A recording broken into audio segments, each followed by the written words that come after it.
নমস্কার, জ্যোতিষ আচার্য তাপস শাস্ত্রী আপনাদের সামনে শর্ট টাইম ভিডিওতে আজকে আবার হাজির হয়েছি। যাদের আমার অনুষ্ঠান যারা আমার দেখেন, নিয়মিত দেখেন টিভিতে বা আমার চ্যানেলে বা ইউটিউবে, জ্যোতিষ আচার্য তাপস শাস্ত্রী, এটাকে ইউটিউবে গিয়ে সাবস্ক্রাইব করে নেবেন। করলে কি হবে, প্রতিটা প্রোগ্রামের টিপস যা থাকে নোটিফিকেশনে চলে যাবে, আপনি ঘরে বসে জানতে পারবেন। আর আর বিয়ে যাদের হচ্ছে না, স্পেশালি যাদের বিয়ে হচ্ছে না, বিয়ে বেঁধে রেখে দেওয়া আছে, বিয়ে সম্বন্ধ এসে কার্ড ছাপিয়ে পর্যন্ত ক্যান্সেল হয়ে যায়, এরকমও চোখে দেখা। এই জায়গাগুলোকে রোগটা ধরতে হবে, কেন এটা হচ্ছে।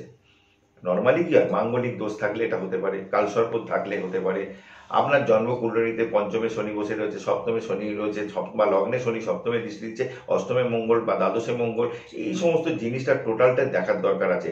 টিভিতে প্রোগ্রামে আপনারা ফোন করেন, 2 মিনিট 3 মিনিট হাতে সময় থাকে, ওই টাইমের মধ্যে যেটুকু পারি বলে দিই, চেষ্টা করি। আমি বলবো সাক্ষাতে আসুন। সমস্যাটা কোথায়?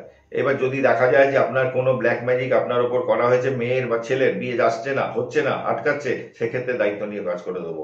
যদি যোগাযোগ করতে হয়, বুকিং নাম্বারে ফোন করবেন 8420576049। কলকাতার উত্তরে আমাকে শ্যামবাজার পাবেন, দক্ষিণে রাসবিহারী পাবেন। এছাড়া আমাকে পাবেন হচ্ছে আগামী 16 তারিখে গুয়াহাটিতে। আমি গুয়াহাটি থেকে আবার উত্তরবঙ্গে আসবো। উত্তরবঙ্গে যেরকম ময়নাগুড়ি, জলপাইগুড়ি, চালসা, শিলিগুড়ি, এই চেম্বারগুলোতে আমি থাকছি ডিসেম্বর মাসে 22 তারিখ 23 তারিখ অবধি। তারপরে কলকাতায় যথারীতি আবার চলে আসছি। যাদের দরকার আছে, যোগাযোগ করতে চাইবেন, আমার বুকিং নাম্বার 8420576049, এই নাম্বারে ফোন করে আগে থেকে অগ্রিম বুকিং করে আসবেন।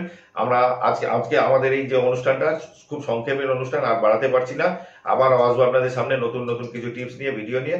আজকে শেষ করছি, ভালো থাকুন, নতুন বছর আনন্দ করুন। তবে একটা জিনিস বলবো, আগামী বছরটা কিন্তু শনির, একটু সতর্ক থাকতে হবে। যাদের বিশেষ করে জন্মকুণ্ডলীতে বৃহস্পতি খারাপ জায়গায় আছে, শনিদেব খারাপ জায়গায় আছে, পীড়িত আছে, একটু সতর্ক থাকবেন, ভালো থাকবেন। আবারও দেখা হবে। জয় মা তারা, জয় জয় তারা।